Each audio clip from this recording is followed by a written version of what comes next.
साथ संगत जी, प्यार से कहना। धन निरंकार जी, आशा करती हूँ आप सभी बहुत अच्छे होंगे।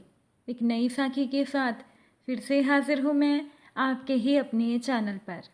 साथ संगत जी, कहा जाता है कि जिनके हौसले बुलंद होते हैं भगवान भी उन्हीं की परीक्षा लेता है, क्योंकि जिनमें हिम्मत होती है वो ही चुनौतियों का डट कर सामना कर पाते हैं, और वो ही लोग ज़िंदगी में बहुत कुछ ऐसा कर जाते हैं जो कभी किसी ने सोचा भी नहीं होता। और आज की साखी इसी विषय पर आधारित है। चलिए आज की साखी सुनते हैं। साथ संगत जी, भगवान दुनिया में सभी को अच्छा ही भेजता है, लेकिन कुछ कमी के साथ अगर भगवान ने इस दुनिया में किसी को भेजा है तो उसे जीने के लिए कुछ शक्तियों के साथ इस पृथ्वी पर भेजा है, जिससे कि वो अपने आने वाले भविष्य को सुंदर बना सके। वैसे तो कमी सबके अंदर ही होती है, लेकिन कुछ लोग कमी को छुपा लेते हैं। लेकिन जिनके अंदर ये कमी ज़्यादा होती है वो अपनी कमी को छुपाने में असमर्थ रहते हैं। ये कहानी है एक ऐसे ही लड़के की जो चलने फिरने में असमर्थ है, लेकिन इसके बावजूद वो हर तरह से अपना पूरा प्रयास करता है अपने जीवन में कुछ हासिल करने का, ताकि वो अपना जीवन अच्छे ढंग से जी सके और दूसरों की भी मदद कर सके। ऐसे लोगों के जीवन में बहुत सारी चुनौतियाँ होती हैं। साथ संगत जी, एक लड़का था जिसका नाम था देवांश। देवांश पढ़ाई में बहुत अच्छा था, लेकिन उसके पैरों ने उसका साथ बचपन में ही छोड़ दिया था, और देवांश उसके दोनों पैर पोलियो से ग्रसित थे, जिसकी वजह से देवांश को काफ़ी दिक्कतों का सामना करना पड़ा था, जैसे चलने फिरने में, अपना काम करने में, खेल कूद में वगैरह वगैरह, जिसकी वजह से देवांश के दोस्त भी बहुत कम थे और चलने के लिए उसे बैसाखियों का सहारा लेना पड़ता था। चलने में देवांश को थोड़ी दिक्कत होती थी, जिसकी वजह से थोड़ा सा ही चलने पर उसे थकान महसूस होने लगती थी। देवांश की फैमिली एक मध्यम वर्गीय परिवार से संबंध रखती थी। देवांश के परिवार के पास बच्चों की पढ़ाई के लिए ज़्यादा रुपए तो नहीं थे, लेकिन फिर भी देवांश के माता पिता ने उसे पढ़ाया और पास के ही एक स्कूल से 10वीं कक्षा की पढ़ाई पूरी करवाई। और देवांश के अंक हमेशा अच्छे आते थे, जिससे हमेशा ही देवांश के अध्यापक, उसके मित्र और उसका परिवार हमेशा ही उसे प्रोत्साहित करते रहते थे। अब देवांश के घर वालों की ज़्यादा आय ना होने की वजह से वो देवांश को किसी प्राइवेट स्कूल में नहीं पढ़ा पाए, और आगे की पढ़ाई के लिए उन्होंने देवांश का दाखिला पास के एक सरकारी स्कूल में करवा दिया, जिसमें देवांश को उसका छोटा चचेरा भाई स्कूल आने जाने में उसकी मदद कर दिया करता था। उन दोनों में काफ़ी मित्रता थी। वो दोनों आपस में बहुत सारी अच्छी बुरी बातें शेयर किया करते थे, बहुत अच्छे दोस्तों की तरह। साथ संगत जी, अब सरकारी स्कूल में नया और दिव्यांग होने की वजह से देवांश का वहाँ कोई भी मित्र नहीं बन सका। खैर, किसी तरह उसने उस स्कूल में 11वीं कक्षा की पढ़ाई पूरी कर ली।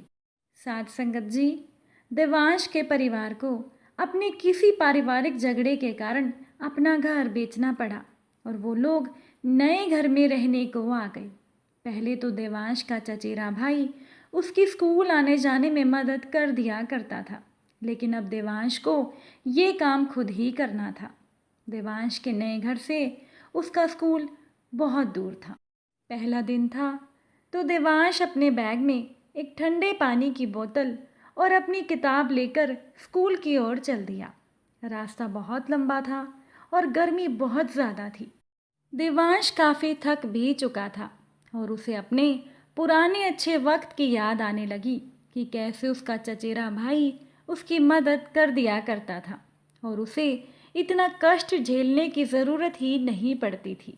लेकिन आज देवांश को महसूस होने लगा कि शायद वो अकेले कुछ कर ही नहीं सकता। साथ संगत जी, यही सोचते हुए देवांश आगे बढ़ता जा रहा था। तभी वहाँ से एक व्यक्ति अपनी कार लेकर निकला। उन्होंने अपनी गाड़ी देवांश के सामने रोकी और उससे आगे छोड़ने के लिए पूछा। थके होने की वजह से देवांश उस व्यक्ति की गाड़ी में बैठ गया और उनका शुक्रिया अदा करने लगा। उस व्यक्ति ने देवांश से उसका नाम पूछा और ये भी पूछा कि वो क्या पढ़ता है, और ऐसे ही बहुत सारे सवाल। उन सारे सवालों का जवाब देवांश बड़ी विनम्रता के साथ देता रहा। इन्हीं सवालों का जवाब देते देते और इधर उधर की बातें करते हुए देवांश का स्कूल कब आ गया, इस बात का उसे पता ही नहीं चला।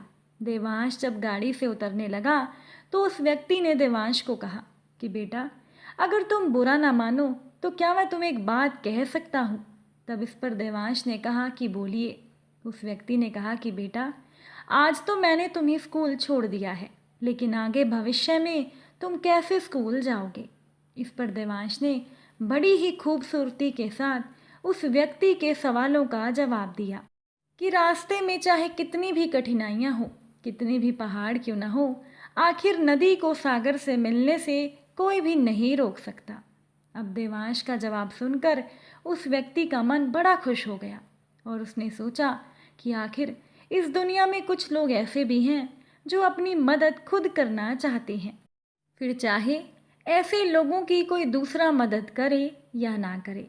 इस जवाब पर उस व्यक्ति ने देवांश को बहुत आशीर्वाद दिए और वहाँ से ही चले गए। किसी ने बिल्कुल सही कहा है कि शिखर पर पहुँचने की हर किसी की औकात नहीं होती, वरना आज हर एक व्यक्ति शिखर पर मौजूद होता। कहा भी जाता है कि जिसके हौसले बुलंद होते हैं, भगवान भी उन्हीं की परीक्षा लेते हैं, क्योंकि जिनमें हिम्मत होती है वो ही लोग चुनौतियों का सामना कर पाते हैं, और ऐसे ही लोग जिंदगी में बहुत कुछ अच्छा कर पाते हैं। खैर, कभी देवांश खुद रास्ता तय करता या कभी कोई उसकी मदद कर देता। किसी तरह उसने अपने स्कूल की पढ़ाई पूरी की और आज उसके स्कूल के परिणाम का दिन था। देवांश अपने स्कूल गया और उसने अपना परिणाम देखा। देवांश को 93% अंक प्राप्त हुए थे। ये देखकर देवांश बहुत खुश हुआ। फिर उसने अपने घर पर जाकर सभी का मुंह मीठा करवाया। साथ संगत जी, जो इंसान इस मुश्किल भरी ज़िंदगी में भी मेहनत करनी नहीं छोड़ता, वही इंसान आगे ज़िंदगी में बहुत कुछ हासिल कर सकता है। जो इंसान खुद से मेहनत करता है वही इंसान जीतता है। इसीलिए हमें भी ज़िंदगी में कभी हार नहीं माननी चाहिए, चाहे कितनी भी परेशानियां क्यों ना आ जाए। साथ संगत जी, अगर साखी अच्छी लगी हो तो वीडियो को लाइक कीजिएगा और चैनल पर नए हैं तो चैनल को सब्सक्राइब भी कीजिएगा। फिर मुलाकात होगी आपसे नई साखी और नए विचारों के साथ। साथ संगत जी, प्यार से कहना, धन निरंकार जी।